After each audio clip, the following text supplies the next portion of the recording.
Math 143 students, here we are looking at our 2A notes. I'm going to help you get through some of those.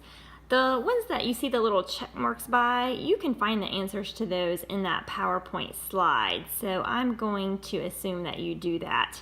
And then here are some basic ones that I'm not going to go over, but you can double check your answers with those and make sure that that makes sense. Same thing with example 2 there. I am going to look at example 3 and 4 with you.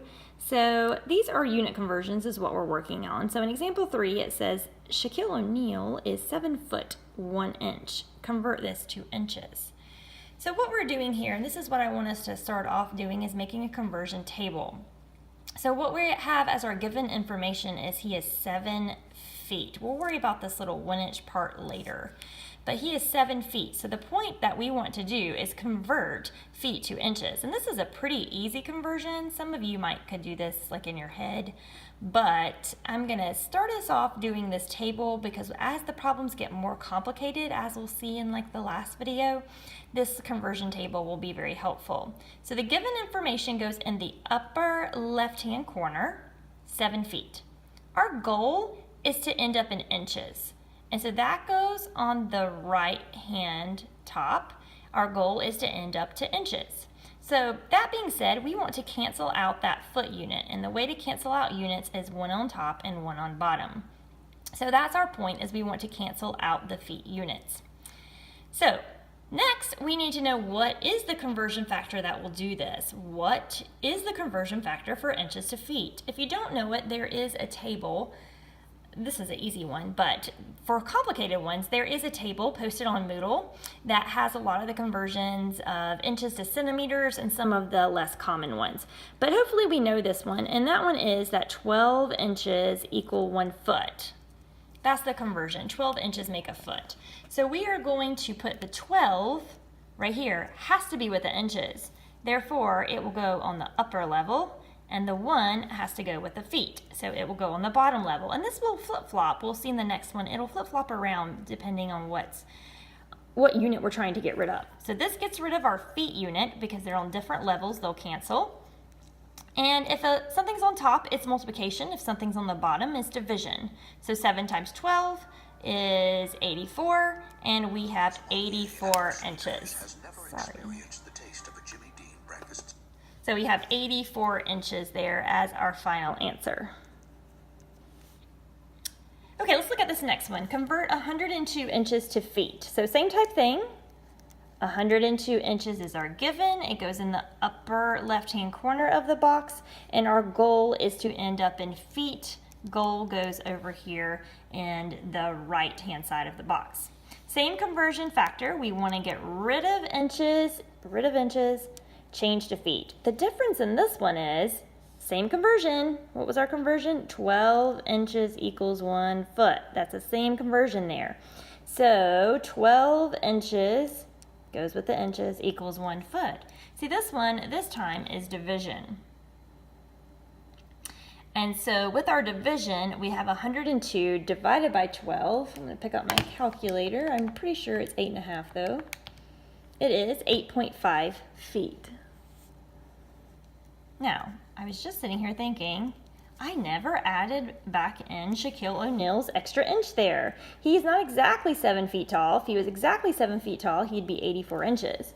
But he has that additional inch, so he's actually, the final answer to that is he is 85 inches tall.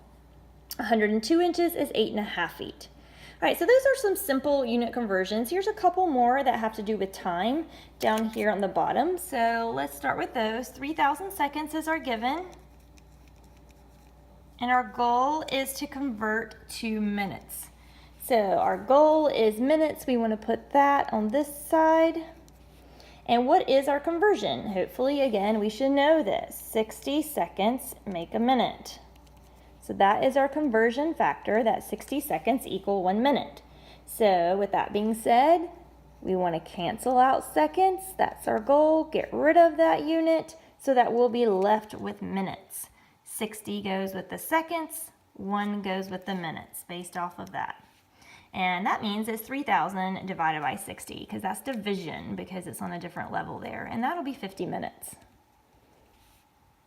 All right, last one here on this page. How many seconds are there in one day? So this one's written a little backwards. Our given information is what? How many seconds are there in one day? So we're given starting point, 1 day. And our goal is to end up in seconds. I'm going to extend this line way out here, and you're probably thinking, why is it so long this time? And that's because we're going to have to go to quite a few transitions of unit conversions in between there.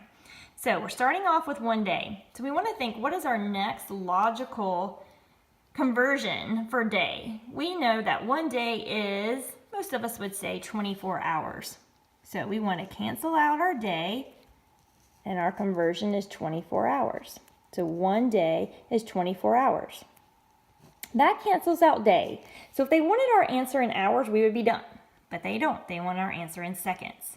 So now we have 24 hours. Our next logical conversion is to get rid of the hours.